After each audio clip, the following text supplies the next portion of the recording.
కౌలు రైతులకు కూటమి సర్కార్ పాలనలో భరోసా కరువైంది. అన్ని వర్గాలను నిర్లక్ష్యం చేసినట్లుగానే కౌలు రైతులను కూడా చంద్రబాబు గాలి కొదిలేశారు.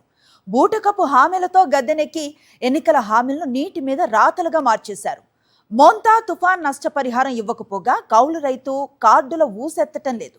కూటమి పాలనలో దగాపడ్డ కౌలు రైతుల కష్టాలపై సాక్షి స్పెషల్ స్టోరీ. కూటమి ప్రభుత్వం అధికారంలోకి వచ్చాక కౌలు రైతులు తీవ్రంగా నష్టపోతున్నారు.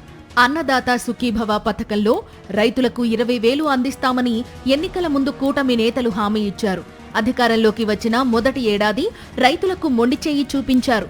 రెండో ఏడాది కౌలు రైతులకు మాత్రం నిధులు కేటాయించలేదు. పంట సాగు చేసేందుకు పెట్టుబడి పెట్టేది కౌలు రైతులు. అప్పుల పాలై ఆత్మహత్య చేసుకునేది కౌలు రైతులు. అలాంటి వారి పట్ల కూటమి సర్కార్ నిర్లక్ష్యం వహించడంపై రైతు సంఘాల నాయకులు ఆగ్రహం వ్యక్తం చేస్తున్నారు. ఈ ప్రభుత్వం అన్నదాత సుఖీభవ అని చెప్పి గొప్ప గొప్ప మాటలు చెప్పింది, కానీ ఆచరణలో కౌలు రైతులకు మొండి చేయి చూపిస్తూ ఉన్నారు. నిన్నటి వరకు పంట ఏమో భూయజమాని పేరుతోనే కౌలు రైతు పంట అమ్ముకున్నాడు.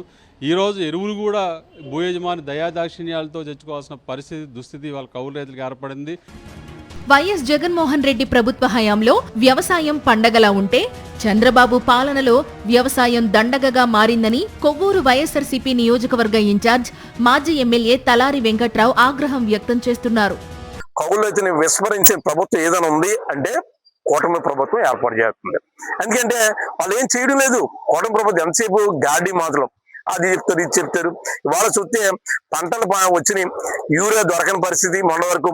అదేవిధంగా 20 రేటు పెరిగిపోయింది. ఎన్నికల ముందు కూటమి పార్టీలు సాధ్యం కాని హామీలతో ఊదరగొట్టాయి. అధికారంలోకి వచ్చాక కౌలు రైతులను పట్టించుకోవడం లేదు. రైతులకు ఉచిత పంట బీమా, ఇన్పుట్ సబ్సిడీ ఏడాది పాటు అందలేదు. ఈదురుగాలులకు అరటి పంట దెబ్బతిని 4 నెలలు అవుతున్నా ఇంతవరకు పరిహారం అందలేదని తూర్పుగోదావరి జిల్లా కొవ్వూరు నియోజకవర్గ రైతు సుబ్బరాజు ఆవేదన వ్యక్తం చేస్తున్నారు.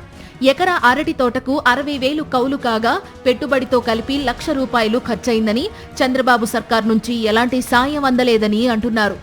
నీడు గాలిదుమ్మకి వచ్చి ఆ తోటలో పడిపోయాయండి. పడిపోతే వచ్చి ఆర్బీకే వాళ్ళు వచ్చి చూసుకుని ఫోటోలు తీసుకుని వెళ్ళారండి. మీకు డబ్బులు పడతాయని గవర్నమెంట్ నుంచి అన్నారండి. తీరా ఇప్పుడు వరకు ₹1 కూడా పడలేదండి. పైగా పోగా మీరు వైసీపీ వాళ్ళు కదా మీకు ఇవ్వం ఇలాగని నాయకులు అంటున్నారండి. ఈ నెలాఖరుకు నాట్లు పూర్తయ్యే అవకాశం ఉంది. కానీ ఇప్పటికీ కౌలు కార్డుల ప్రక్రియ మందకొడిగానే సాగుతోంది. ఏలూరు జిల్లాలో 20% కార్డులు కూడా జారీ కాలేదని క్షేత్రస్థాయి పరిస్థితులను బట్టి తెలుస్తోంది. కౌలు కార్డులు లేకుండా బ్యాంకులు పంట రుణాలు ఇవ్వవు. దీంతో రైతులు చాలా ఇబ్బందులు పడుతున్నారు. గత 5 సంవత్సరాల్లో ఏనాడు కన్నీరు పెట్టలేదు ఏ రైతు కూడా. అలాంటిది ఈ రోజు చూస్తూ ఉంటే నన్నే కాదు చాలామంది రైతులను అడగండి ఈరోజు పరిస్థితి ఎలా ఉందో. ఇంకా రాబోయే రోజుల్లో ఇప్పుడు మా ఊర్లో ఇక్కడే చూడండి, కొంత పొలం అసలు వ్యవసాయం చేయడం కూడా మానేసే పరిస్థితి ఉంది. కేవలం ఎందుకంటే బంగారాలు కూడా లేవు తాకట్లు పెట్టుకోవడానికి. అందుకని దయవుంచి అర్థం చేసుకుని కౌలు రైతులు మాత్రం న్యాయం చేయాలని కోరుకుంటున్నాను. దీనికి తోడు యూరియా, డీఏపీ పంపిణీకి యాప్ తీసుకొచ్చింది ప్రభుత్వం. ఈ యాప్లో ఎకరాకు ఎంత ఎరువు చూపిస్తుందో అంతే ఇస్తున్నారు. ఎకరాకు 60 బస్తా డీఏపీ ఎరువు మాత్రమే యాప్లో చూపిస్తోంది. దీంతో రైతులు భారీగా డబ్బులు పెట్టి బ్లాక్ మార్కెట్లో కొనుక్కోవలసి వస్తోంది. కరువుకి కన్న కొడుకు లాంటి చంద్రబాబు నాయుడు అధికారంలోకి వస్తే ఇప్పుడు కూడా వర్షాలు సకాలంలో రావు. అదేవిధంగా వర్షాధారం లేని పరిస్థితిలో విత్తనాలు సరిగ్గా సకాలంలో అందక, అదే సమయంలో విత్తనాలు అందితే విత్తనాలు ఏదో తలామల్ల తాకట్టు పెట్టి బంగారం తాకట్టు పెట్టి తెచ్చుకుని విత్తనాలు తెచ్చుకుంటే యూరియా లేని పరిస్థితి.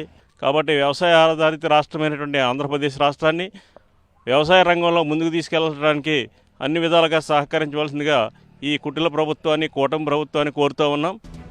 ఇలా చెప్పుకుంటూ పోతే కౌలు రైతుల కష్టాలు అన్నీ ఇన్ని కావు. కేవలం ఏలూరు జిల్లాకే ఇది పరిమితం కాదు. రాష్ట్ర వ్యాప్తంగా ఇదే పరిస్థితి ఉందంటున్నారు నేతలు. మరిన్ని అప్డేట్స్ కోసం ఛానల్ను సబ్స్క్రైబ్ చేయండి. నోటిఫికేషన్స్ కోసం బెల్ ఐకాన్ పై క్లిక్ చేయండి.